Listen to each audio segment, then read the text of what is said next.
Hey guys, welcome to SoCal Expeditions. My name is Bijan, and in today's video I want to talk about the Topo Toppers Mesa camper. I've had a Vagabond Drifter on a Tacoma, I've had a Vagabond Nomad on a Ram, I've had 30 plus camper shells, I had a flip pack on a second gen Tacoma, and I've seen a lot of campers in person. I want to give you guys a really authentic review and talk about it as someone who uses their truck, off-roads the truck, and cares about build quality when it comes to campers. So let's jump straight into it. So some things to note is that this is a full aluminum construction.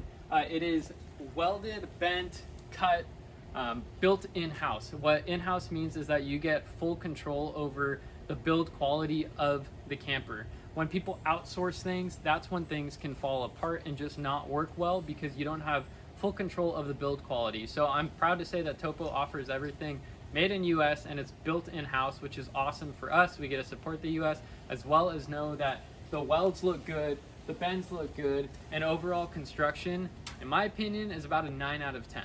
Little things that make a difference, like you can tell that this front section is actually a little bit slanted, which helps it contour to the back of my truck.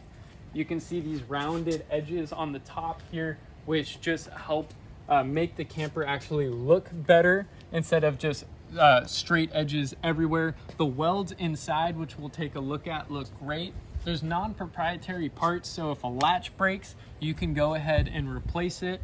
I really like that they have on the structural engineering side some supports on the side just to help with the overhang and the weight of people feet or your heads being in this section when you're sleeping in the tent.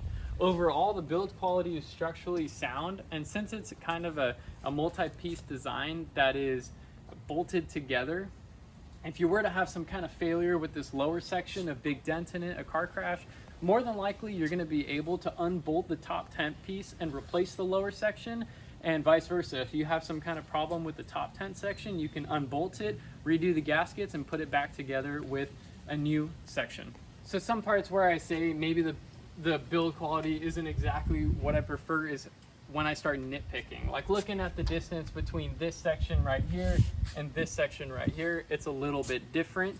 It's not a big deal, but it is what it is.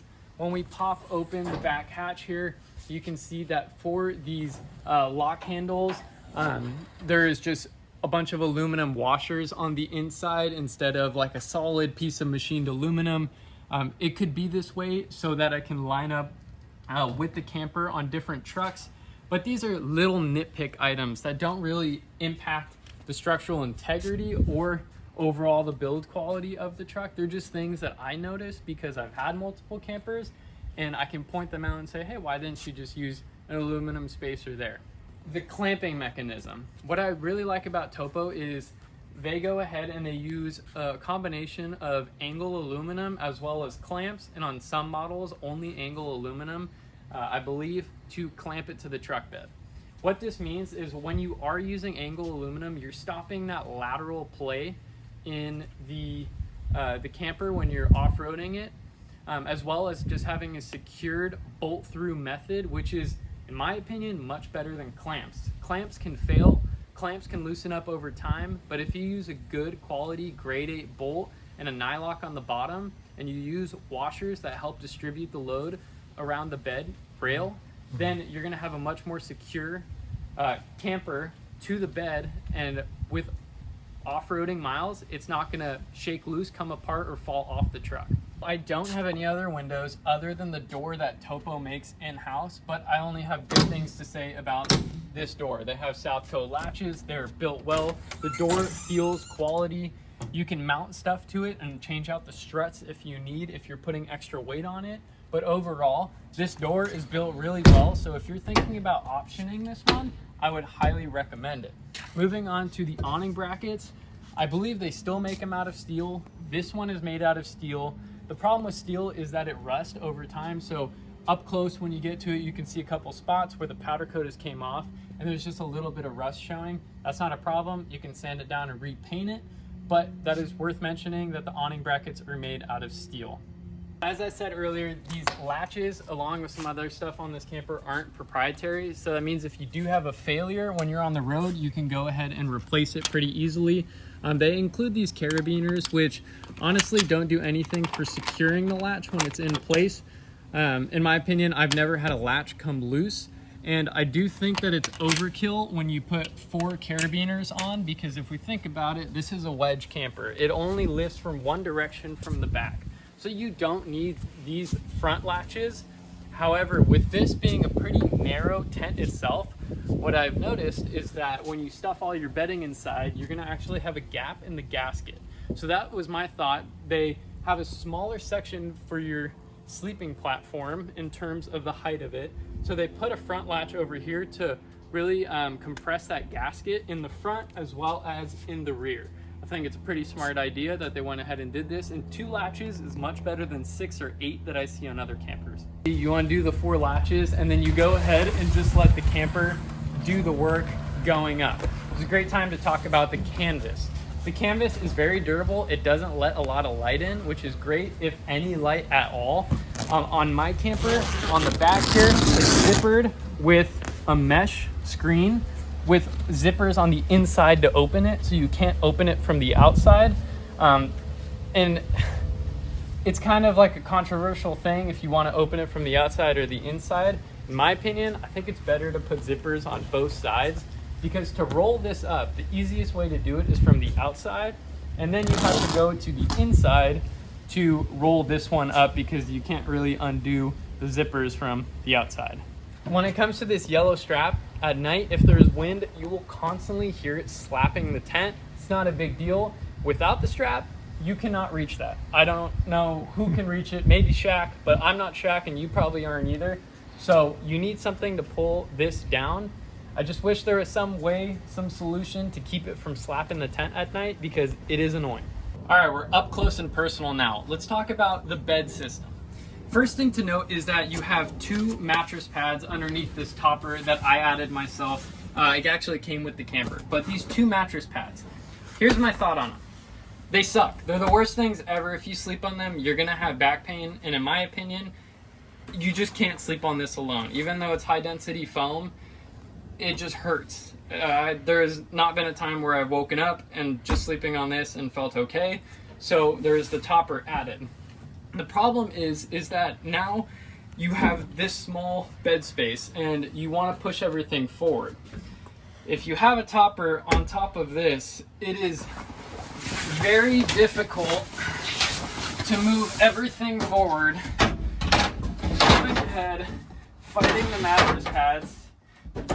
Yes, it's doable, but you get to here, right? And you can shove this all the way forward. But here's the problem.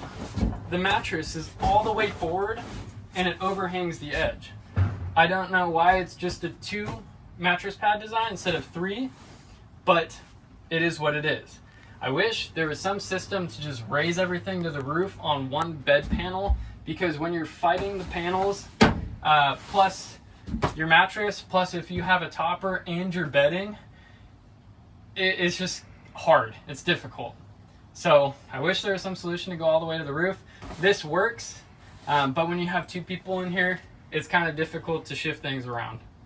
So my windows have a vinyl mesh, then I'll have a clear layer, which goes up and velcros, and then I'll have this blackout curtain. I don't believe they offer the clear layer anymore, and they've instead shifted over to using zippers, which I much prefer. I will say that having the clear layer is pretty cool. It's pretty clutch, because if it's inclement weather outside or it's cold, you can still see outside and be protected from all the wind coming through. This is probably one of the earlier models out there, so if you look at kind of where everything falls against the actual tent itself, it kind of misses the mark a little bit in a couple corners. Is it a big deal? No. Does it still work and not let water in? Yes. However, with both side windows open and the back window still closed, you don't get much airflow coming through here side to side. I don't know if it's the material being used for the mesh, but it seems like wind just doesn't want to come in through here. So that's one thing to note, is that it does get hot in here. And I had a Vagabond before, and they had no CM mesh, and it was a lot more breathable, and also the windows were a lot bigger. But that's okay, because you can have the option of adding something like a max air fan on these units. I really like how there's a block piece here made to space it out. You have the fan sitting in it. This looks like it's routered around the edges. It looks great. The wires are ran really clean from factory along the sides of the camper and coming down over here, which they supply you with this cigarette lighter 12-volt plug that you can plug into your Jackery, Blue Eddy, your home built system, or you could snip it and go to a Blue Sea fuse block. A lot of different options on wiring this in. The fan is a game changer.